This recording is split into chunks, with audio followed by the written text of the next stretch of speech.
Miss Lani, pag nakikita mo yung mga bagong singers na ito, and looking back nung nagsisimula ka pa lang, ano pumapasok sa isip mo? Oh my gosh.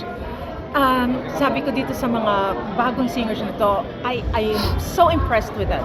Sa totoo lang. Because nung ako ay nag-uumpisa, hindi ako ganyan ka-focus, sa totoo lang. Probably because nasabi ko na I wasn't that focused compared to them because that time, I was already a mother of two. Parang I was trying to balance the singing side and of course being a homemaker, a mother, So, hindi ako ganun ka-focus. But these kids, I can really say that they wanted this and I can see na talagang mahusay sila. Talagang nag-concentrate sila, alam nila yung ginagawa nila and the way they sing, parang matagal na silang kumakanta.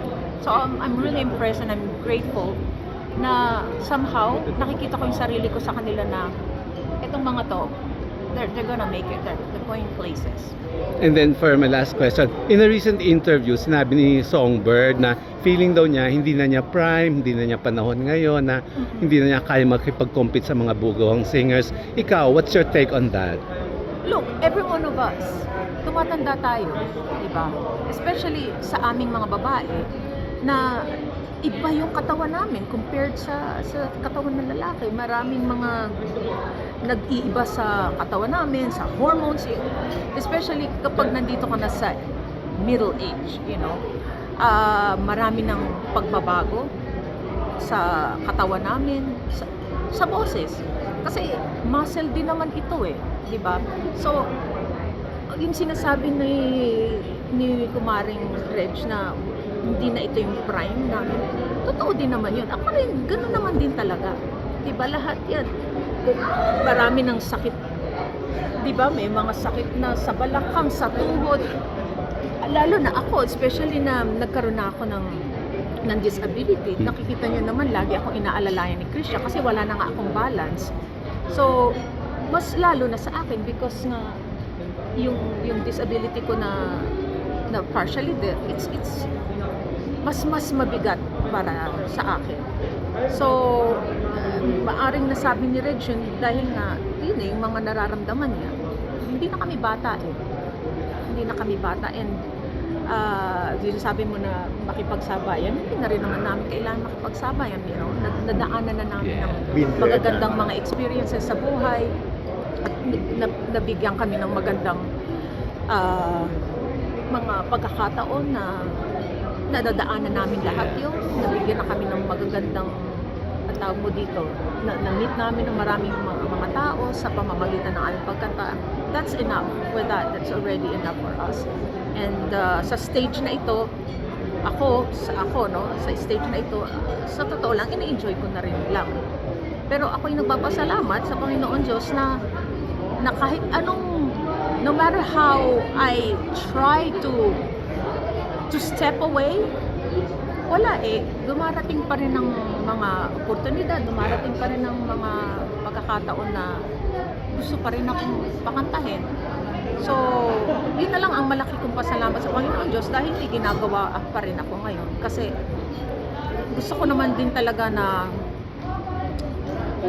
hindi naman ayokong sabihin pahinga, pero parang kumbaga talagang mag-slow down, pero hindi Ikaw pa rin ang nag-iisang Asia's Nightingale. Wala pang pumapalit. Diba? Wala ka nang dapat patunayan. Yes. Exactly. Oo naman. Isang mabilis lang, Miss Lani. Nabanggit kanina, may nagbanggit sa amin. Nag-audition ka pala sa America's Got Talent. Anong year? Hindi namin alam yon. Hindi naman nga kasi yun Kila Simon Cowell? Oo. Anong year? So, hindi ako na matandaan, 2005? Ito yung nasa Vegas pa ako. Ba't ka nag-audition? Nag-audition lang ako nung parang yung agent ko. Ano kinanta mo? Sa audition, Conti Partiro.